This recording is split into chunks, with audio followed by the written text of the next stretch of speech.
Hey guys, welcome to the Homestead. Now I know what you're thinking. You're thinking, Zach, you're such a manly man. You're a man's man. I bet you never cry. Well, if you think that, you'd be wrong.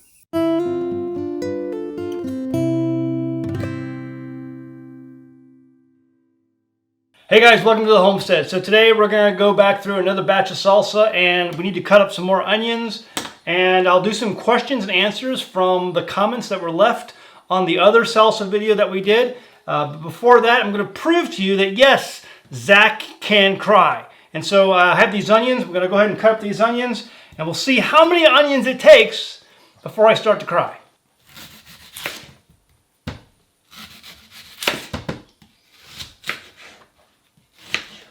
So what we're going to do is we're going to quarter these up into kind of small pieces, and then these will go into a food processor.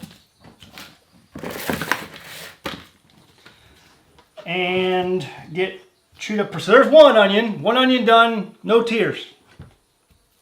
Next onion.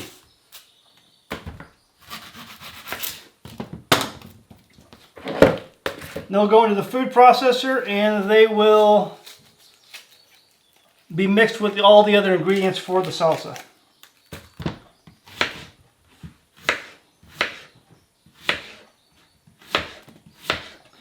Just so you know, one of the only movies that I have cried during was the movie Rudy. Any other Rudy fans out there? There's 2 onions. Doing pretty good. Jamie's over there smiling at me because she knows it's coming. And it is coming, I can feel it. Okay, this might be the first one. There's 3 onions, not a tear yet, not a tear yet. It's coming though. Okay, it's starting to water up pretty good here. I got 3 onions in. Woo! Okay. Yeah, the tears are coming down. I can't take it anymore. Okay. Yeah, so, all right. Basically 4 onions. It takes 4 onions to make Zach cry. Now you know. People wanted to know, Zach, do you ever cry? Yes. It takes 4 onions. Welcome back, YouTube. Right now I am doing another batch of our salsa. And the reason I wanted to do this video today was I thought it'd be good to address some of the comments and questions or concerns that people had when we did the last video on our salsa. And I guess the majority of people thought that you have to make fire roasted salsa when you take the individual vegetables and ingredients and roast them over the fire first before you put them into your pot. That's absolutely not true. Most of the recipes that I've seen online are recipes that are only about, half a dozen to a dozen pint jars of salsa. That's most of the recipes I see online. In fact, that's even how our recipe is. That we have on our website, because a lot of people don't have the ability to do large amounts of salsa. They just don't have that big of gardens. They don't have a way to get that many, unless you go to the store and buy all of the produce and ingredients. So growing all that, it's an added burden for some people, and they just want to do a small batch. And that's how a majority of the recipes are that are out there. However, when you're doing about 35 to 40 jars of pint salsa, you can't take your individual ingredients, every single pepper, every single jalapeno, every single onion, every single tomato, and fire roast it separately over a grill. That would just literally take you, all day, and it takes you all day to do it anyway. So if you're going to do it right, but it would just, so multiply the time involved in making a batch of fire roasted salsa if you were going to use, that many ingredients and do that big of a batch. So we don't do it that way. There are other people, and this is how we got the idea. That's something we just came up with on our own. There were people who were doing large batches of salsa, and when they roasted them over a fire like this, they just left the tops off. Now, I know it confused a lot of people when I did the last video, and you saw me talking, and I had the lids on. But no, the lids come off just like they are now, and they'll roast like they are now, and that smoke and that ash will all flavor all of your ingredients that are in there and make it a fire roasted salsa. It'll give you the exact same flavor as if you took each individual vegetable or ingredient and put it on a grill and fire roasted it individually. But without all that time frame of doing it that way. It would be ridiculous to do that big of a batch that way. So when you're making like 35 to 40 different jars, pint jars like we are, it just does not work time-wise to take all of your peppers and put them all in the grill and all your onions. And a lot of people don't have that big of a grill. I mean, it would just, you know how many onions we we cut up to make that batch and this batch? Lots and lots and lots of onions. Lots and lots and lots of peppers, and just, I mean, laundry baskets full of tomatoes. So it just doesn't work time-wise. You can do a fire-roasted salsa just like this with your lids off over a fire, and that smoke will permeate inside of that salsa, and that wood ash will fall into that salsa, a little bit of it, and that will just amazingly raise the flavor parameters and give your salsa a fire-roasted taste. It will. It absolutely will. You know, without a doubt. You do the comparisons yourself. After you do it like this, and you take a fire roast salsa, and you compare this fire roasted. Now, another thing I saw. People are like, "Oh, you gotta do it over a gas grill," or you have a grill, and they would show a picture of their gas grill. I had people email me, "Dude, gas grill? No." I mean, there is some validity that, yeah, if you take a pepper and or an onion or a tomato and you fire roast it over a gas grill, it will have some of that charred flavor that makes that grill, that grill gives to that vegetable to give it a fire roasted taste. But it's nothing compared to wood smoke. If you need wood smoke. We're using oak and hickory for this fire, oak and hickory, and that gives a really great flavor, way better than you're going to get with a gas grill. Okay, so that was another thing I saw that was a concern to me when people were like, "Oh, you can just use a gas grill," and no, a true fire roasted flavor of a salsa is going to come from a wood fire. It's got to be a wood fire, not a gas fire. Okay, ugh. So anyway, I hope that makes sense. But that was a lot of the comments that we got for that video was, "Zach, you're not making fire. That's not a true fire roasted." Yes, it is. It is absolutely fire roasted. And the taste, it's all in the taste. You know, the proof is in the taste, in the flavor. When that comes off the grill and that gets bottled and canned in our evaporator, and when you open that up, it's going to taste like a fire roasted top shelf salsa. Fire roasted top shelf salsa, no doubt about it. So that was the majority of the comments that I got for that video, and it was basically, you know, is it really a fire roasted salsa?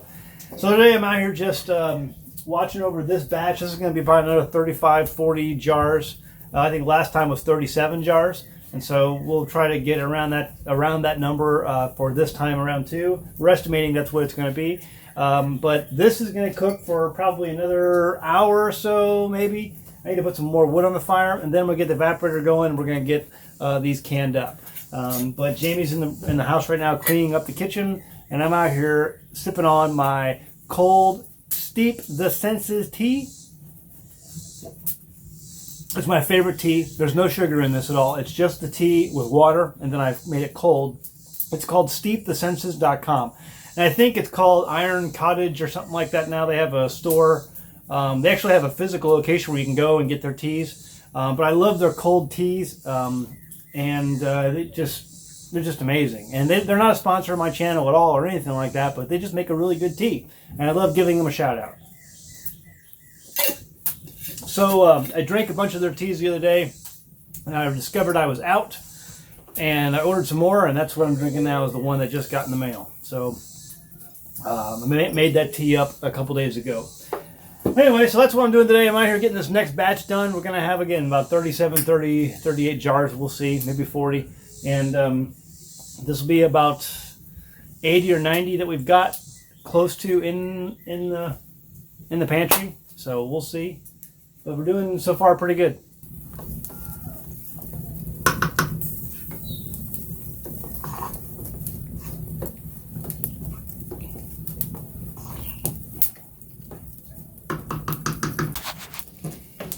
So here comes Joshua with the hose. Here's how we're going to get water into our evaporator. Right over on the side here, we have a water tank that is filled from rain collection from this roof of this outdoor kitchen. And so half of this roof comes into here, and the other half of the roof goes into that water tank over there. And because the height of this tank, it's all full, but because the height of this tank is higher than the evaporator, when I hook the hose up to the bottom here, the spigot, it'll just flow uphill on into the evaporator. So there's the water flowing in, and that's gonna just stay there and fill up. And just to make a note, we didn't mention this last time, but on this evaporator, whenever you have spouts like this outdoors, it's good to get a cap for them, because if you don't, wasp and ladybugs and other types of insects will make nest up in there and lay their eggs, mud daubers, whatever. So it's a good idea to, if you have a spout like this and you're not going to use it all the time, it's not constantly being in use like every day, put a cap on it to keep it from being just messed up by bugs and insects. Hey there folks, so I just pulled off all of the jars of salsa out of the evaporator, water bath, and there they are. And they are popping their tops. Most of them are already done. In fact, I don't see one that hasn't popped yet. So they've already popped. But anyway, just got done pulling those off. They're really super hot right now. Ooh. And yeah, there we go. And there are 36 jars, 3 dozen cans of salsa into the pantry. There she is. This one's real friendly.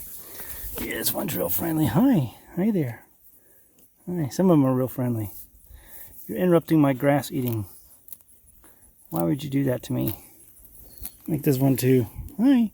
Hi there. Hi. She likes to be scratched. Like scratches. Hi. Yeah. See that good pink color in their nose right there? That tells you they don't have worms. They got that good pink color. If they had worms, they would be, it'd be white without color. That's what barber pole worms, and a lot of worms, intestinal worms, will do, is they get down into the intestines and they latch on and they just drink the blood, and it basically just drains all the color out of their skin. So that pink, beautiful pink color is good. You want to see that. Yeah, hi there. You can also check their eyelids sometimes if they let you. She's not gonna. I won't bother her too much. Yeah. Here's another one. Hi there. Hi. Yeah. This one has an issue. I think it's like part wool sheep. If you notice, it's got lots of wool growing on it. And it just grows that way every year. It never falls out. So I think she's like part, somewhere in her ancestry, she has a gene from a wool sheep. Yeah. And it's kind of, it always plays on her because her rear end is always kind of messy because of that. See those beautiful pink eyelids? It tells you she's healthy. Yeah. It looks like she has scours. See that beautiful pink nose? That means she's healthy. But it looks like on the rear end she has scours because of her wool that just never falls out. Because these are normally hair sheep. They're St. Croix hair sheep. But anyway, yeah, she's good. She's good, yeah. They just love to come over and just say hi. Some of them do. Some of them, you know what happens is the first time they become moms, that they really trust you because you had to get their baby out of the cold, and you put them, you wipe the baby off, and they see you taking care of the baby, and then they begin to trust you. But it's usually about that first lambing. Yeah, hi. Hi. She's like, oh, chewing on my beard. No, that's my beard. Ow, stop. Ah, that hurts. That hurts, Daddy. Yeah, it hurts. Yeah, hurts. Yeah. Anyway, hope you enjoyed the video. I just thought I'd show you some stuff around the homestead today, and I figured, I'll see if we can do the manly man crying thing, and then give you some comments on my salsa and what I think about salsa. Yeah, if you want, you can do fire roasted salsa without roasting individually all of the different vegetables you want to put in your salsa. You don't have to do that, I promise. Yeah. It's like, yeah. Hi, dear. Hi, dear. Yeah. All right, guys. See you next time in the homestead. Bye.